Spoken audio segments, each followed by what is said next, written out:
এই পর্যায়ে শেষ করে এই পদক্ষেপের ইতি টেনে পরবর্তী পদক্ষেপে নির্বাচনী প্রক্রিয়ার দিকে যাওয়ার। তো আমি আশাবাদী আপনি বলছিলেন যে আপনি মনে করেন যে ডিসেম্বরের মধ্যে নির্বাচন হওয়া সম্ভব। আপনি বলছিলেন আপনি বিশ্বাস করেন যে ডিসেম্বরের মধ্যে নির্বাচন হবে? আমার অন্য কোনো কারণ নাই ডিসেম্বরের মধ্যে নির্বাচন হবে না বলে এই ধারণা করার। আমি তো প্রধান উপদেষ্টা বলেছেন নির্বাচন কমিশনার সক্রিয় এবং আমরাও এই প্রক্রিয়ায় অগ্রসর হচ্ছি রাজনৈতিক দলের মধ্যে একটা ঐক্যমত্য সৃষ্টি করার। তো আমি তো এর কোনো কারণ দেখি না। যদি ডিসেম্বরে নির্বাচন না হয়, আপনার সঙ্গে যদি আমি জানুয়ারির শুরুর দিকে কথা বলি, আপনার টেক কি হবে? আমার কি হবে মানে আপনি আপনার বক্তব্য তখন কি হবে? মানে আপনি তখন বিষয়টাকে কিভাবে নেবেন? কারণ আমি মনে করি বাংলাদেশের নির্বাচন নিয়ে জনগণের পালস, রাজনৈতিক দলের পালস, প্রশাসন, নির্বাচন কমিশন এগুলো আপনার চেয়ে বাংলাদেশে কেউ ভালো বোঝে না। সেই কারণে আপনার কাছে আমার প্রশ্ন যে ডিসেম্বরের 31শে ডিসেম্বরের মধ্যে বাংলাদেশে যদি আগামী জাতীয় সংসদ নির্বাচন না হয়, আমি যদি আপনার সঙ্গে জানুয়ারির প্রথম সপ্তাহে কথা বলি, আপনি কি বলবেন? আমার মনে হয় হয়তো একটু সময়ের হেরফের হতে পারে। কতখানি? হ্যাঁ, আমি জানি না, তবে আমি মনে করি জুনে গেলে বৃষ্টি, তারপরে পরের ডিসেম্বর। আমি আশাবাদী, আমি বিশ্বাস করি যে ডিসেম্বরের আশেপাশেই নির্বাচন হবে এবং এটা আমি সিদ্ধান্ত গ্রহণ করি না এবং আমি সিদ্ধান্ত গ্রহণ প্রক্রিয়ার কাছে ধারেও নাই। আমি একজন নাগরিক হিসাবে এবং আমি এই যে কাজটা করছি সম্পূর্ণভাবে অবৈতনিকভাবে স্বেচ্ছাবৃত্তি হিসাবে এই কাজটা করছি। কারণ এত বছর যেই কথাগুলো বলে আসছি, যে সমালোচনাগুলো করে আসছি, যেই ত্রুটির কথা বলে আসছে নির্বাচনী ব্যবস্থার এবং গণতান্ত্রিক ব্যবস্থার, সেই ত্রুটিগুলো দূর করার ব্যাপারে আমার একটা ভূমিকা রাখার নিঃসন্দেহে। কিন্তু আপনি তো যদি দুধ খেতে চান বা পছন্দ করেন, দুধ তো সেই পাত্রে রাখবেন যেই পাত্রটা খাওয়া যাবে, তাই নয় কি?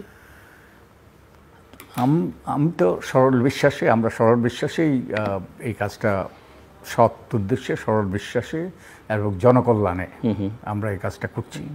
তো আমি আশা করি যে সংশ্লিষ্ট সকলেই তাদের দায়িত্ব সঠিকভাবে পালন করবে, তাহলে কিন্তু আমরা আমাদের ডক্টর বদিউল আলম মজুমদার, আপনি বাংলাদেশে একটা ভালো নির্বাচনের জন্য দীর্ঘকাল ধরে সংগ্রাম করছেন, লেখালেখি করছেন, আদালত পর্যন্ত গিয়েছেন, তত্ত্বাবধায়ক সরকার, হ্যাঁ আমি বলছি তত্ত্বাবধায়ক সরকারের জন্য, নানান কিছুর জন্য অনেকের বিরাগ ভাজন হয়েছেন, ঝুঁকি নিয়েছেন এবং আপনার সংস্কার কমিশনের রিপোর্ট সব মিলিয়ে নির্বাচনের জন্য দুটো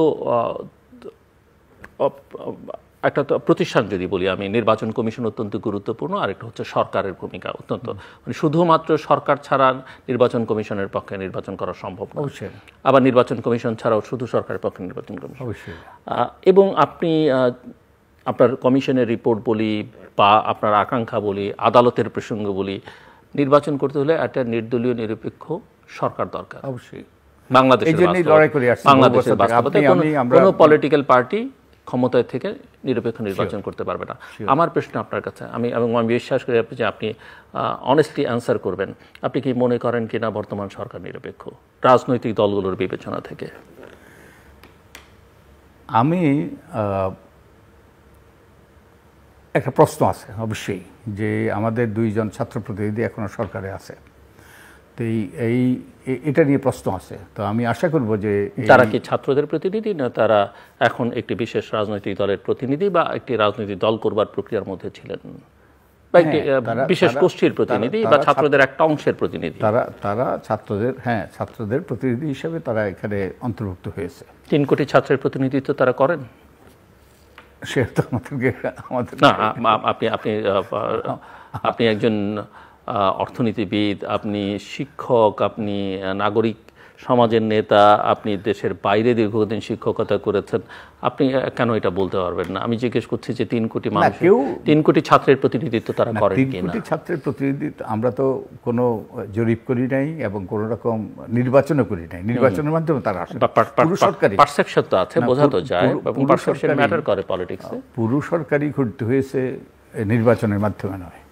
একটা গণ অভ্যুত্থানের মাধ্যমে এই সরকার এসছে, জনগণের সমর্থনে তারা এই অন্তর্বর্তী সরকার গঠিত হয়েছে। তো তারা যখন সরকারের অন্তর্ভুক্ত হয়েছে তখন ছাত্রদের প্রতিনিধি হিসেবে তারা অন্তর্ভুক্ত হয়েছে। এখন তারা ছাত্রদের এখন প্রতিনিধিত্ব করে কিনা সেই নিয়ে প্রশ্ন। কিন্তু বৈষম্যবিরোধী ছাত্র আন্দোলনের অনেকেই বলেছে, সমন্বয়কদের অনেকে বলেছে যে তাদের সঙ্গে আলোচনা করে এই সিদ্ধান্ত নেয়াই হয়নি যে তারা সরকারে যাবে কি না, কে যাবে সেটা তো আলোচনা করে।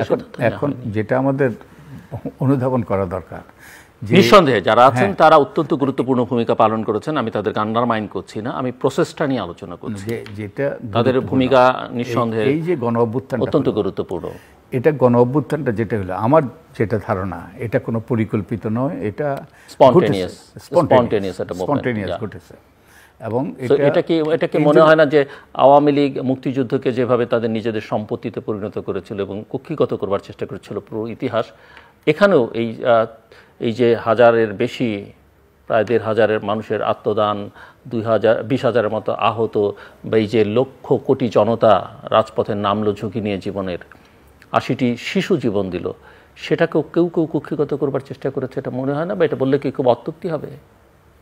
এখন এই যে ধরেন গণ অভ্যুত্থানের পর আমাদের তো কত 18-19 কোটি মানুষ, 20 কোটি হতে পারে। হ্যাঁ, 20 কোটি হতে পারে। তো তখন তো আমরা যেই একটা পোলিংয়ের মাধ্যমে, একটা নির্বাচনের মাধ্যমে আমরা ঠিক করি নাই এরা সরকারে যাবে।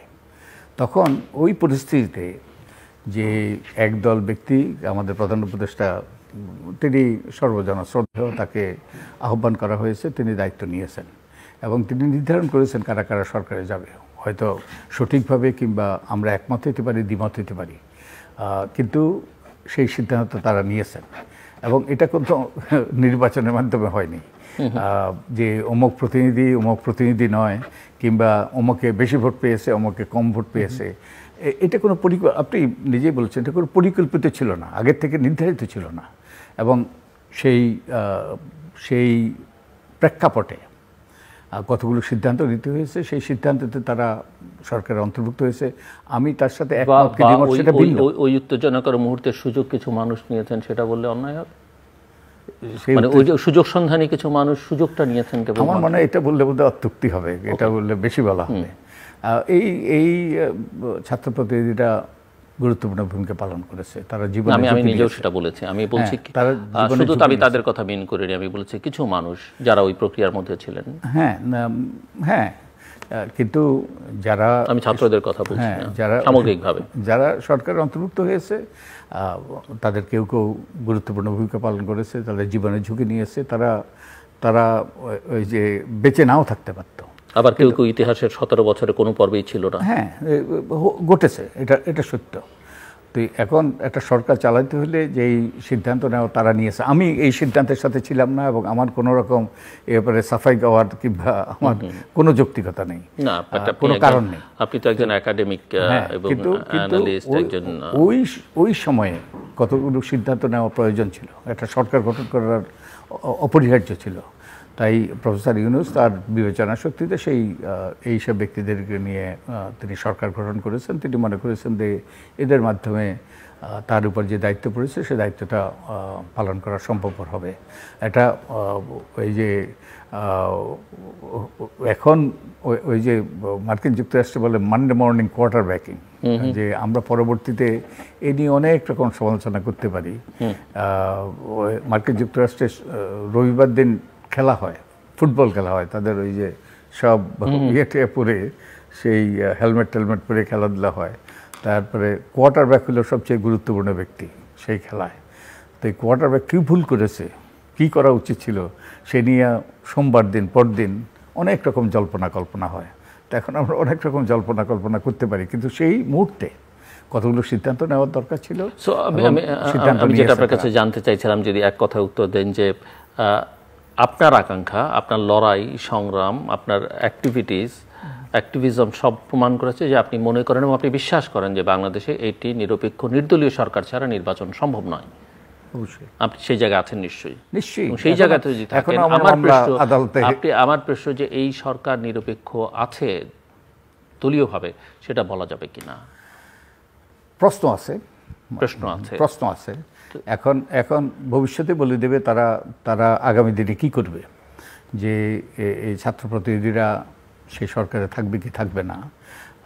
এখন পর্যন্ত নির্বাচনকে প্রভাবিত করার কোনো রকম সুযোগ আছে বলে আমি মনে করি না, কিন্তু ভবিষ্যতে তাদের কিন্তু যেটা আপনি জানেন যে তারা দল করবে বা আরও অন্যান্য উপদেষ্টারাও বা সরকারের ঘনিষ্ঠ অন্য কারো তাদের প্রতি ব্লেসিং সমর্থন থাকতে পারে। কেউ কেউ প্রধান উপদেষ্টার কথাও বলেন, তিনি একটি সাক্ষাৎকারে তাদেরকে এক ধরনের আশীর্বাদের কথাও বলেছেন এবং অন্যান্য রাজনৈতিক শক্তি নিয়ে প্রশ্ন তুলেছেন। সেক্ষেত্রে এটা নিরপেক্ষতা থাকে কি না? আমি এখন পর্যন্ত নিরপেক্ষতা নিয়ে প্রশ্ন তুলব না। আপনি তুলবেন না, আপনার মনে নিশ্চয়ই আছে, বাট আপনি তুলছেন। প্রশ্ন সাথে এই কথা বলবো যে নিয়ে প্রশ্ন উঠছে এবং পলিটিক্সে পারসেপশন ম্যাটার করে অবশ্যই, এবং যে কারণে কে এম হাসানের মতো তার বিচারিক জীবনে কোনো প্রশ্ন না থাকলেও অবশ্যই তিনি তত্ত্বাবধায়ক সরকার প্রধান হতে পারেননি, এবং সেটা নিয়ে একটা লঙ্কাকাণ্ড বাংলাদেশে ঘটেছে। আপনি কি মনে করেন না কিনা গত কয়েক মাসের পারফরমেন্সে সরকারের আইন শৃঙ্খলা সহ অন্যান্য যেগুলো নির্বাচনের সঙ্গে সংশ্লিষ্ট, এই কয়েক মাসের পারফরমেন্সে মনে করেন কিনা যে একটা ভালো নির্বাচন করবার জন্য তারা ক্যাপেবল?